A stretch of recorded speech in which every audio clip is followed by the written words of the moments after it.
2년 전 부산 해운대와 광안리 일대에 고층 아파트 창문 수십 장이 강한 바람으로 깨지며 그 일대가 아수라장이 된 적이 있죠. 그 위력적인 바람은 고층 빌딩을 통과하며 발생하는 것으로 이른바 빌딩풍이라고 하는데요. 오늘 날씨 학개론에서 그 빌딩풍에 대해서 자세히 알아보겠습니다.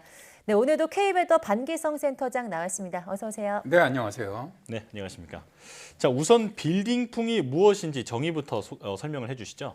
저는 이제 빌딩풍을 소개할 때 영화 타워를 네. 많이 얘기를 합니다. 네. 영화를 보면 도심 상공에서 헬리콥터가 스노우머신으로 눈을 만들어 뿌리고 있는데 갑자기 헬리콥터가 강한 기류에 휘말려 대형 빌딩 한복판으로 곤두박질 쳐 내립니다. 대형 빌딩은 걷잡을 수 없는 불길이 치솟으면서 거대한 화재가 발생을 하는데요. 그런데 영화에서처럼 대형 빌딩 주변에 헬리콥터를 추락시킬 만한 강한 바람이 부는 것일까요? 답은 그렇다입니다. 네. 예. 거대한 빌딩 주변에 우리가 상상할 수 없을 정도의 강한 기류가 생길 수가 있는데요. 빌딩의 구조물로 인해 자연적인 바람보다 몇 배 강해진 돌풍이 불게 되는 것이죠. 예. 원래 도시 내부에는 빌딩들이 많기 때문에 마찰에 의해 바람이 약해지는 것이 상식인데요. 네. 도시 내부의 바람을 전체적인 평균으로 보면은 느려지는 것은 맞습니다. 네. 그러나 빌딩에 바람이 부딪혀 갈라져 불 때 좁은 지역에서는 강한 바람이 만들어질 수 있는데요. 특히 건물과 건물 사이에서는 아주 강한 바람이 불게 되죠.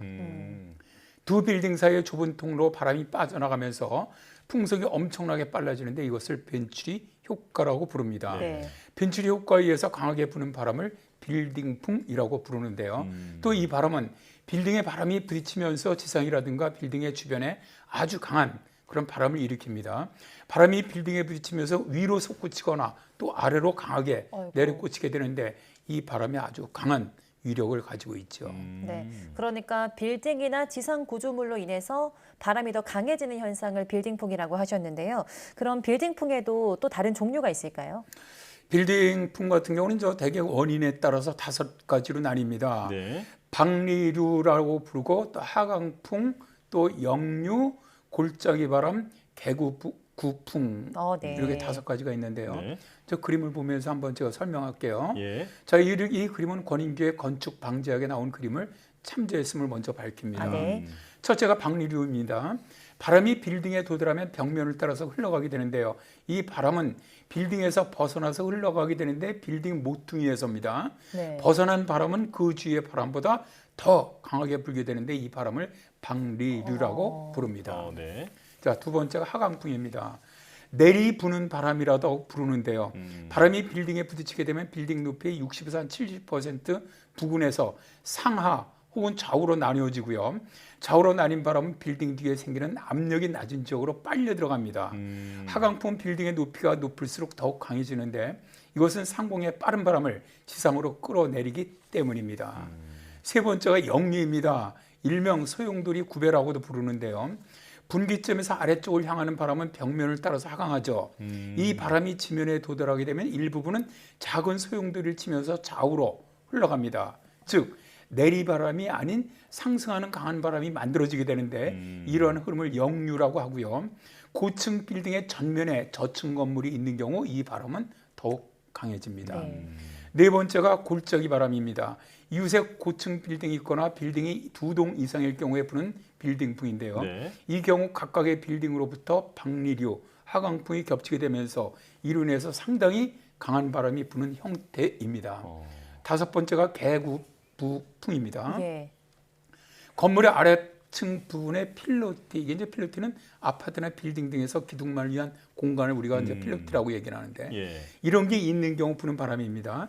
이 경우 빌딩의 풍상측과 풍하측이 하나로 연결되면서 이 부분은 바람이 잘 빠져나가면서 빠른 바람이 불게 됩니다.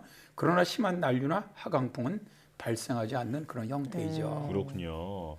자, 다 같은 빌딩풍이 아니라 원인과 어떤 방향 이런 것에 따라서 다양한 종류가 있다는 걸 알 수 있었습니다. 자, 그렇다면 빌딩풍의 그 바람 세기는 얼마나 강한가요? 이런 도심 한복판에 부는 바람이 오히려 산간 지역보다 더 강한, 그 어떻게 보면 고도에 따라서 바람이 강해져야 되는데 역전 현상이 나타날 정도로 네. 빌딩으로 인한 풍속 증가는 상당하다고 할 수가 있어요. 예. 지금까지는 대개 한 5층 건물 높이인 지상 20m에서 초속 5m 정도의 바람이 분다면 지상 250m에서 초속 12m 정도의 바람이 불게 되고요. 100층 높이죠. 그러니까 지상 500m에서는 초속 17m 이상의 강풍이 분다고 알려져 있었는데요. 예. 본격적인 연구는 2020년 9월 태풍 마이삭이 통과하면서 부산 해운대 LCT 건물 주변으로 아주 큰 피해가 발생하면서부터였습니다. 네. 빌딩풍으로 LCT와 시그니엘 부산 호텔 일부 외벽 타일, 또 시설 구조물 등이 뜯겨나가고 유리창이 수백 장 파손되기도 했는데요. 네. 빌딩풍을 연구한 부산대학교 학술용역팀이 마이삭이 통과한 9월 3일 주변 평균 풍속 등과 비교 조사해 보니까 101층 LCT 건물 뒤편은 건물 앞쪽과 비교해서 50% 정도 강한 풍속의 바람이 불었다라고 보고를 했는데요. 건물 일대 평균 풍속이 초속 40m 정도일 때 LCT 주변 특정 지점은 초속 60m의 강풍이 불었다는 것이죠. 그런데 이제 9월 7일 또다시 하이선이 올라올 때 이때 관측치는 LCT 주변은 초속 60m를 넘었으면서 관측이 불가능했다라고 하고요. 네. 권순철 부산대 사회환경시스템공학과 교수는 같은 시각 해상 측정값이 초속 23m였던 것과 비교한다면 빌딩풍으로 바람이 2배 이상 강해지는 것이 확인됐다라고 말했는데요. 예. 주변 건물과 비교해 볼 때 대충 한 50% 정도 더 강해지고요. 바다 쪽보다는 거의 2배 가까이 강해질 수 있다는 것이죠. 그렇군요. 네. 그 2년 전 정도에 부산 지역에 태풍이 연달아 오면서 피해가 심했던 게 정말 기억이 나는데, 그러니까 이 빌딩풍이 태풍의 위력을 더 강하게 만들었다고 보시는 거죠? 네, 그렇습니다. 2020년에 이제 2개의 태풍이 지나가면서 부산의 해운대라든가 광안리 지역의 빌딩풍으로 인한 피해가 아주 많이 발생을 했거든요. 네. 제가 이제 기억하는 빌딩풍 위력이 있습니다. 이제 예보관 생활하면서 2010년 9월 2일 태풍 콘파스가 인천 북쪽으로 상륙을 하면서 수도권을 통과해 나갔습니다. 근데 태풍의 위력은 약했어요. 근데 피해는 굉장히 크게 발생했거든요. 특히 서울 도심의 초고층 빌딩 주변 피해가 아주 매우 컸습니다. 수천 그루의 가로수가 뽑혔고 수많은 구조물들이 날아가고 부서졌는데, 당시에 이제 기상학자들은 빌딩풍 때문에 도심에서 바람이 더 강해진 것 때문이다라고 봤고요. 자, 이제 이런 빌딩풍은 벤츄리 효과로 바람이 강해지는데, 이게 이제 수평적인 강도만 아니라요, 수직적인 강도 또 회오리 바람으로 인한 피해도 아주 매우 커집니다. 네. 평소에도 약간 강한 바람이 불 경우에도 고층 빌딩 주변에서 순간 돌풍이 불게 되는데, 순간 돌풍은 초속 20m 이상이기 때문에 상정 간판이라든가 진열대를 부수게 되고 또 현수막도 쉽게 찢어버리게 됩니다. 예. 그렇군요.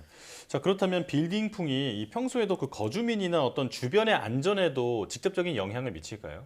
일단 그 빌딩풍으로 인해서 만들어진 회오리 바람이 있거든요. 네. 이런 경우에는 이제 먼지와 소음을 가져오게 되고요. 옥상의 보일러 면이라든가 분진이 내려오면서 주민들에게 호흡 곤란을 가져오기도 합니다. 또 고층 건물의 옥상에 있는 에어컨 실외기의 경우 빌딩풍의 성능이 떨어지기도 하고요. 100층이 넘는 초고층 빌딩이 일으키는 빌딩풍은 유리창이라든가 출입문 파손, 자동차 전복, 인명피해, 건물 진동 같은 피해를 유발할 수가 있고요.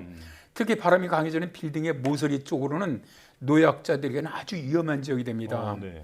최근에 이제 보면은 이사하려던 그 고가 사다리차가 넘어지면서 많은 피해가 발생하기도 하는데요. 네. 이런 경우 사고 분석을 해보면 사다리를 올리다가 갑자기 불어오는 바람에 균형을 잃고 넘어진 경우가 많았는데요.